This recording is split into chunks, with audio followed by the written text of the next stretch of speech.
Hi, my name's Benjamin, and I'm a movie addict.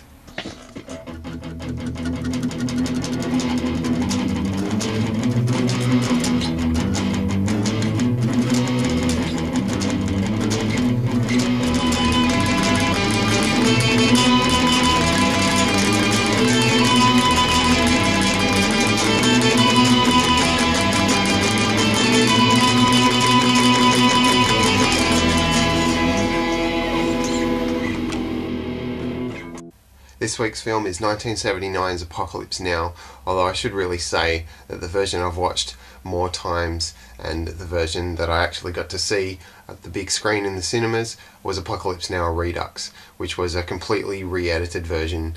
Not only were extra scenes put in, but the whole thing was recut. The whole thing begins with a shot of a beautiful looking serene forest, and you can hear the Doors of the End playing underneath.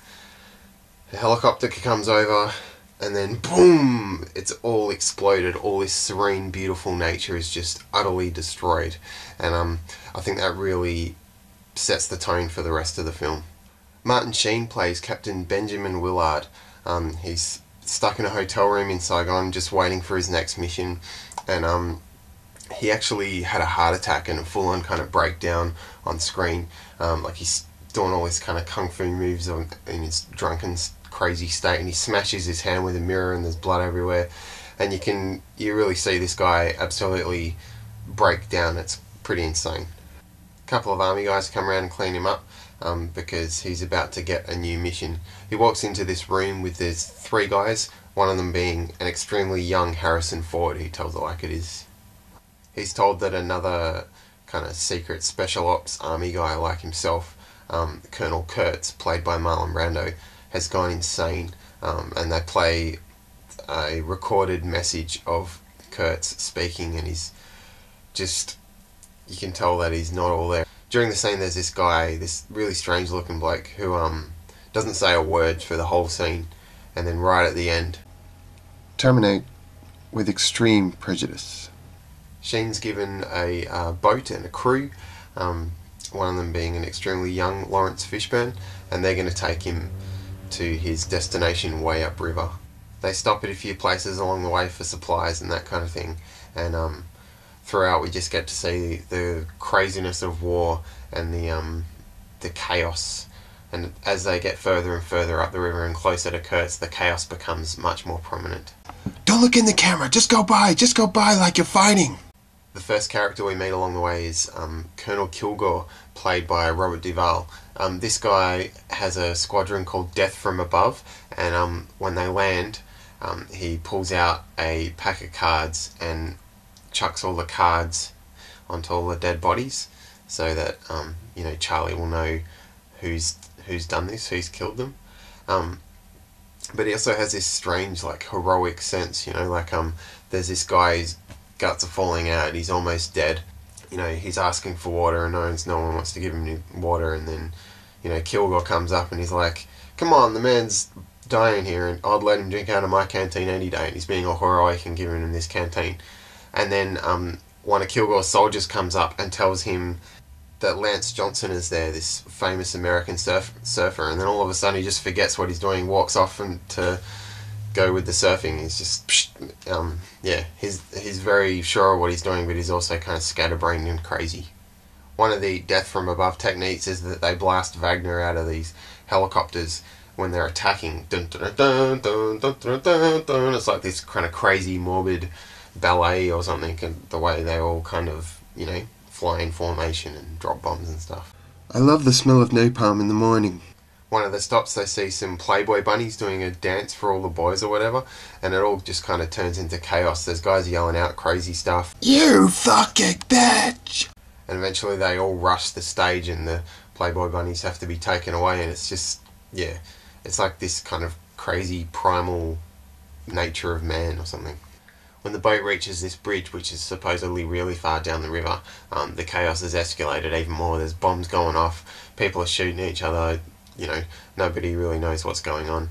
Do you know who's in command here? Yeah. The devil's in charge, maybe nature's in charge, maybe evil is in charge. I don't know what's in charge, but it's not a human being, it's just kind of mental. Eventually they reach Kurtz's outpost, and you see all of these people painted white, and it's just this crazy visual thing.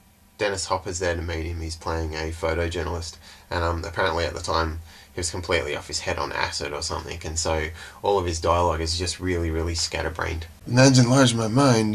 He's a poet, warrior in the classic sense. I mean, sometimes you say hello to him, and Sheen is grabbed by some of the natives and kind of dragged upside down, and the camera does this kind of cool turning around thing that really makes the whole thing feel unsettling. And he's captured, and when we first see Brando, he's in darkness, you know, it just kind of covering half his face, and he's talking crazy talk. Horror has a face, and you must make a friend of horror. He tells stories of some of the crazy things that he's seen in war, and you can kind of see how that's what snapped him. There's continual references to the fact that a man can love and do beautiful things, but can also hate and do, you know, evil things, and that kind of crazy dual nature and how they don't really fit together, and it's kind of like, you know, that's where chaos comes from, I suppose. It's kind of interesting too, because a lot of Kurt's reasoning is very logical, and it makes sense, but at the same time you see where that leads, and his logical reasoning has led him to do insane, brutal things. We train young men to drop fire on people, but their commanders won't let them write fuck on their airplanes because it's obscene. The big final scene, Martin Sheen's coming towards Brando to kill him, and at the same time there's a bull sacrifice going on, and they kind of intersperse the two so we can see this kind of, you know, hacking and, you know, disgusting stuff, and not see Marlon Brando be killed, but there's, you know, similarities and sacrifice and these kind of ideas. Martin Sheen walks out with Lance Johnson, the only other survivor, and they leave, and that's the end of the film. The horror. This film is based on Joseph Conrad's Heart of Darkness, and so I think it's best watched in accompaniment with that book, and also with this Heart of Darkness, A Filmmaker's Apocalypse, which is an extremely good documentation of the whole thing. It was very much a chaotic film during the making of it, which I think has been captured really well. It's kind of nuts that, you know, they were using actual, you know, army helicopters, which sometimes had to be used for battle, you know, like, and so they would have to wait, or big storms would destroy sets, you know. Marlon Brando was overweight and a bit crazy. Dennis Hopper's kind of whacked out on drugs. Martin Sheen has a heart attack. You know, it's a way over budget and way over time. And Coppola, even when they had shot everything, when he went back to editing it, it was delayed for ages. He had all these different endings and just reams and reams of footage, and he had to make something beautiful out of it, you know. And I think it's really impressive that, like, the cinematography in this film is really beautiful. Like, every shot is just, you know, photographed excellently and very aesthetically pleasing and all this kind of stuff. And it's cool to see in this where they were filming and what's going on. It's completely chaotic. So for him to be able to still, you know, get that kind of controlled visual style amongst all this chaos is really, really impressive. Yeah, it's a shame Coppola's films kind of, you know, went off the deep end when he put Robin Williams in children's clothes. But he used to be a really good filmmaker.